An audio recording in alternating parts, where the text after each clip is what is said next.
O Melhor e Mais Justo de hoje fala sobre um mal que desvirtua a ética social, política e econômica, a corrupção. Até quando continuaremos reféns da tal cultura de levar vantagem em tudo? O que será preciso fazer para reduzir a nossa leniência, tolerância, essa naturalização que a sociedade e o Estado brasileiros fazem da corrupção? Apesar do caminho ser longo, há chance de otimismo, não é? Até porque vocês já apontaram isso. E o José, no intervalo, está dizendo, eu queria falar aqui do papel da imprensa. Então, José, entra aí e traz a imprensa para o debate. Pois é, a imprensa é fundamental, todos sabem, né? A televisão, fundamental, a TVT aqui, lógico, ganha um espaço que é muito bom. Também a grande imprensa faz o papel de fiscalizar, cobrar de governos. Só que é uma questão muito interessante. Se as pessoas leem jornal, veem televisão e só ouvem dizer em corrupção, falam, acabou, para que eu vou ser uma pessoa honesta? Eles querem probidade, honestidade em mim, mas todo mundo não dá bom exemplo. Então, o que fica? Fica essa questão generalizada de que a corrupção existe e sempre vai existir e não tem solução. Eu vejo muito isso em sala de aula. Dou aula para alunos e percebo que isso tem que ser resgatado. Também a imprensa, também nós, temos que dar boas notícias. Me permite uma parte. Essa questão da representação que se faz sobre a política. Quer dizer, a própria mídia malha muito a política e os políticos. E para a opinião pública acaba passando que todos são iguais. Exatamente. E que é isso. Quer dizer, ela desqualifica a política o tempo inteiro e aí quer que essa mesma política atenda a alguns interesses social. Então, na verdade... E a gente tem que lembrar, né, que o telespectador, cada cidadão brasileiro já viveu alguns anos seguidos de democracia para saber que a imprensa não é neutra. Não. Né? A imprensa, tem interesses quando muito, se esforça, e a boa imprensa se esforça em ser imparcial e isenta, mas ela não é neutra, ela é alinhada, ela tem também interesses.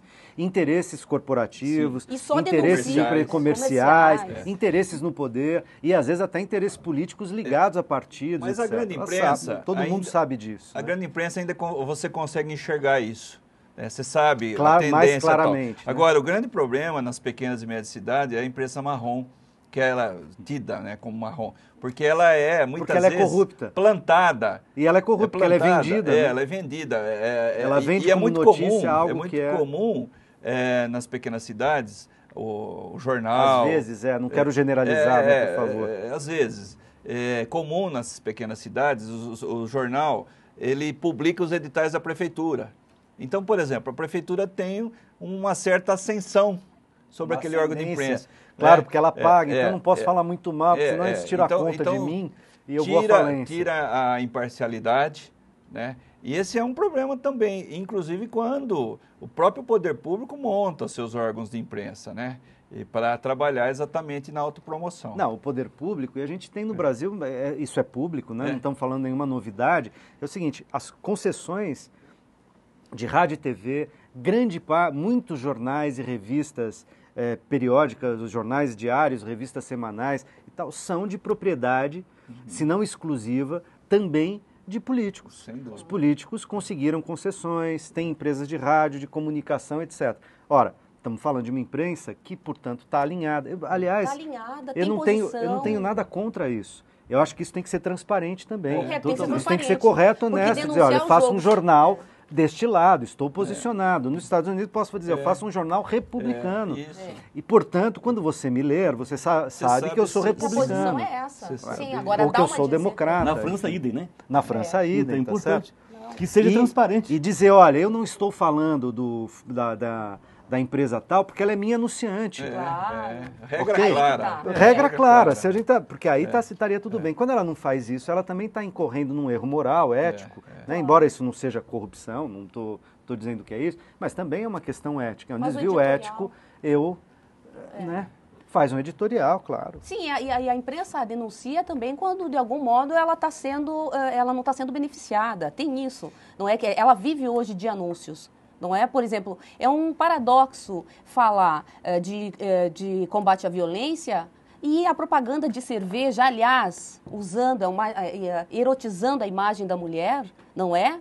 Que é isso? Então, é um paradoxo se fosse pensar do ponto de vista ético, não é? A imprensa hoje, principalmente a mídia, eletrônica, principalmente a mídia televisiva, ela depende de anúncio. Então não tem como ela se posicionar. O discurso pretensamente de isenção, ele é de proforma. Entendeu? E nessas questões que se refere à democracia, geralmente a imprensa vai criticar quem está no poder.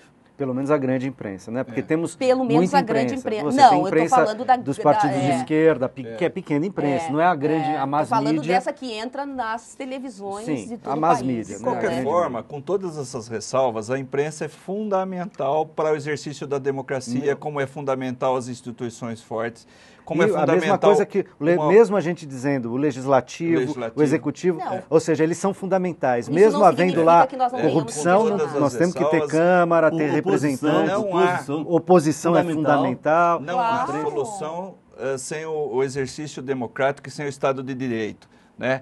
E eu cito muito, por exemplo... temos que aprimorar o Estado de Direito. Sem dúvida. E é exercitando, errando, acertando, e uma hora você pega o ritmo e entra no trilho de um exercício de uma democracia plena, porque hoje ainda não vivemos uma democracia plena, uma vez que a sociedade não consegue se expressar, não consegue emitir suas opiniões ou então entender os seus direitos. Né? Eu cito o exemplo dos partidos políticos e da ficha limpa. Por que existe o projeto da ficha limpa e 6 milhões de pessoas assinaram pela internet, 1.600.000 pessoas assinaram?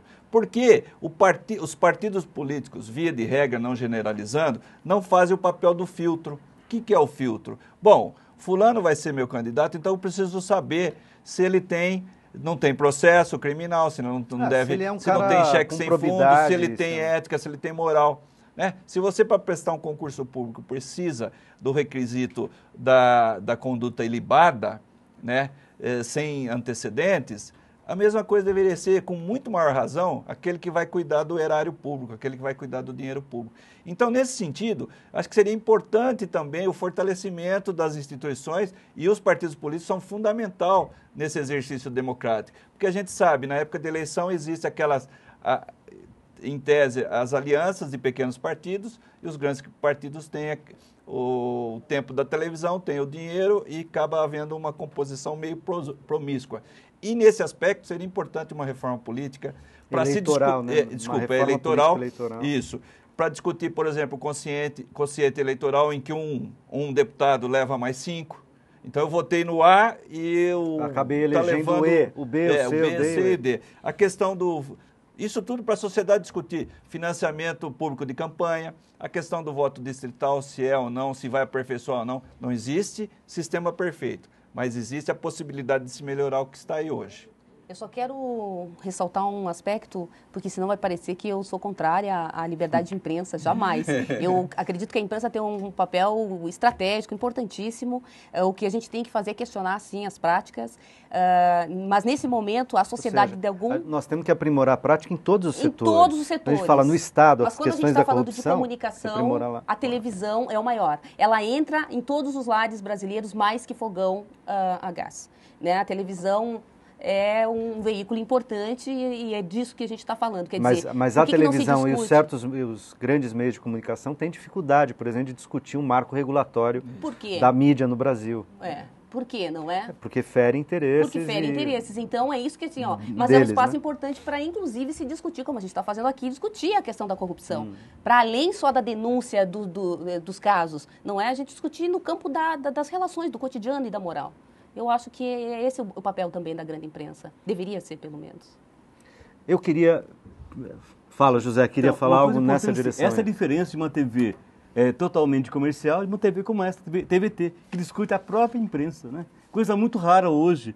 E falta fazer muito mais no Brasil, discutir a imprensa e as pessoas participarem, né? Desse debate, né? Exatamente, fundamental. E tem que usar, inclusive, os meios. Há muitas televisões comunitárias, culturais, educativas, que fazem esse debate, e mesmo televisões abertas e comerciais, mas são capazes de ainda algum grau de isenção, digamos, de imparcialidade. A gente não pode generalizar e nem dizer que é 100% assim, o assado, a gente estaria polarizando também um debate, a meu ver, incorretamente. De todo modo, eu queria pedir para vocês, como faço sempre aos finais dos programas, no último bloco, de dizer o seguinte: ok, fizemos aqui um balanço, claro, sem parcial, né, num programa de apenas 1 hora, privilegiamos tocar em alguns pontos, muitos outros pontos, muitas outras variáveis estão dentro dessa questão que a gente discutiu aqui hoje, a corrupção na sociedade, no Estado, nos poderes brasileiros. Mas eu queria, então, em torno disso, pedir a vocês o seguinte, ok, então fizemos aqui, de algum modo, diagnósticos, apontamos alguns caminhos. Se vocês tivessem que escolher e dizer, olha, se eu tivesse que listar aqui um conjunto de prioridades, por onde eu ataco primeiro, né? Então, o que é fundamental fazer? Jaqueline. Então, respondendo à pergunta, a primeira questão que eu acho que nesse momento a gente poderia fazer é apoiar a atual presidenta que, de fato, está empenhada em combater a corrupção. Quer dizer, ainda que se questione porque é oposição, teria que estar apoiando nesse momento, porque o Brasil tem um histórico de mais de 500 anos de corrupção no poder. Então, essa é a primeira coisa que tem que ser feita. Nesse momento, a gente tem que legitimar as ações dela nesse sentido. Amplamente, como eu acho que deve ser discutido a corrupção, a educação é fundamental. Quer dizer, nós temos que ampliar... Isso tem que estar na pauta da educação. Tem que estar na pauta, a universalização da educação, que nós não temos a universalização. Nós temos ela acessível só a algum segmento social. Nós temos um número muito alto de pessoas fora da escola. Né? A qualidade da educação... O acesso e a qualidade. Né? A qualidade, o acesso e o currículo. Quer dizer, o que se discute nas escolas hoje? É só para formar para o mercado de trabalho? Não. As pessoas têm que discutir ética, filosofia e outras disciplinas que formam para a vida e não só para ele vender sua força de trabalho. E, por último, essa organização da sociedade civil que eu penso é fundamental no atual estágio de comunicação, com as redes sociais, não é? Com organismos nas pequenas cidades que possam, de algum modo, dar vazão a essa visão. E com as novas tecnologias, redes inclusive sociais, em nível mundial, né? Nível mundial, acho que é um processo que a humanidade está atravessando, porque não é só no Brasil a corrupção. O Jorge, inclusive, tem essa experiência, tá certo? De ter conexões com várias entidades no Brasil e no exterior. Não tenha dúvida. Eu só queria dizer que agora eu lembrei o nome da cidade do Paraná, chama-se Realeza. Realeza é próspera porque teve uma administração em que enfrentou a questão da reforma administrativa do município. Mas aí vão na linha do José, né? Deu a sorte de ter um prefeito que estava lá atrás. Tem que virar uma política de Estado, rotineira. Tem que virar políticas de Estado e não de governo. Né? Concordo com tudo que a Jaqueline falou e acrescentaria que eu acho que a gente teria que atacar um pouco mais a questão da impunidade, né? Realmente discutir o currículo escolar. Hoje em dia, todo mundo tem informação. A criança de 3, 4 anos, ela liga um computador, ela busca no Google, ela tem a informação. O que nós precisamos dar mais é formação ética, moral, educação, amor, respeito ao próximo, respeito à coisa pública, um pouco mais de cidadania. Acho que nós vivemos uma geração de que se confundia um pouco a questão pelo regime militar que vivemos e o amor à pátria. Vivemos no passado. Vivemos lá atrás, no passado. Hoje, graças a Deus, a democracia nos dá a liberdade de se expor, de se colocar. Falta um pouco, talvez, esse sentimento de patriotismo ao Brasil. Gente, vamos encarar e enfrentar dessa forma a possibilidade de uma união cívica e realmente, como diria, vou plagiar um locutor de TV, vamos passar esse país a limpo. Eu acho que é o momento oportuno de a gente realmente repensar